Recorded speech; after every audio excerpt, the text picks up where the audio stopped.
নমস্কার বন্ধুরা, কেমন আছেন সবাই? এই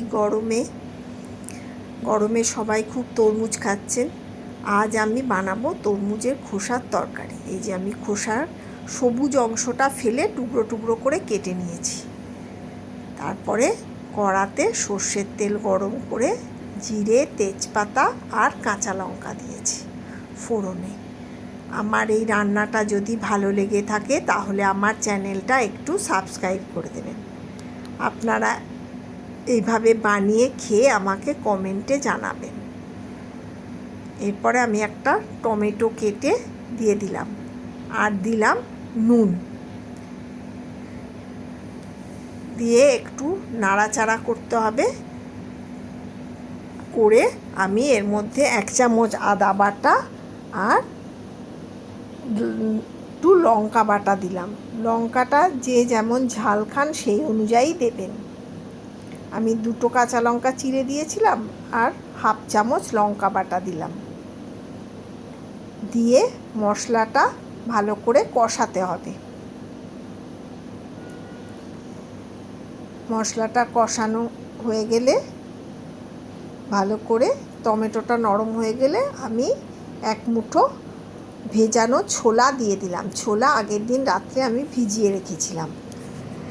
ওই ছোলাটা দিয়ে আবার মশলার সাথে নাড়াচাড়া করে এবার আমি ওই তরমুজের খোসাটা যেটা কেটে রেখেছিলাম টুকরো টুকরো করে ওটা দিয়ে দিলাম। দিয়ে ভালো করে মশলার সাথে ভালো করে নাড়াচাড়া করে আমি ঢাকা দিয়ে দেব। না, হলুদটা আমি দিইনি এর মধ্যে। এবার আমি হলুদটা দিয়ে দেব। দিয়ে আবারও নাড়াচাড়া করে ভালো করে মিশিয়ে নিয়ে আমি এটা ঢাকা দিয়ে 10 মিনিট রান্না হতে দেব। এটা সিদ্ধ হয়ে যাবে ততক্ষণে। এই তরকারিটা আপনারা রুটি, পরোটা, ভাতের সাথেও ভালো লাগে। আপনারা খেয়ে দেখবেন। ঢাকাটা খুলে এবার দেখে নেব তরমুজের খোসাটা সিদ্ধ হয়েছে কিনা। আমি খুন্তি দিয়ে একটু ভেঙে দেখে নিলাম। সিদ্ধ হয়ে গেলে আমি একটা আলু সিদ্ধ করে আগে থেকে রেখেছিলাম টুকরো করে কেটে, ওইটা এর মধ্যে এবার দিয়ে দেব। তরকারিতে একটু আলু না দিলে আমার আবার ভালো লাগে না। আলু ছাড়াও যারা খান আলু নাও দিতে পারেন। আর দিলাম একটু চিনি। নিরামিষ তরকারিতে একটু চিনি দিলে ব্যালেন্স হয়।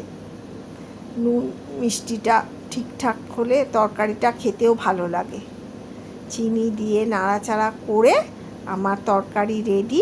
এবার ওপর থেকে আমি গরম মশলার গুঁড়ো ছড়িয়ে দিলেই আমার তরমুজের খোসার তরকারি রেডি হয়ে গেল। এটা ভাত, রুটি, পরোটা সব দিয়েই খাওয়া যাবে।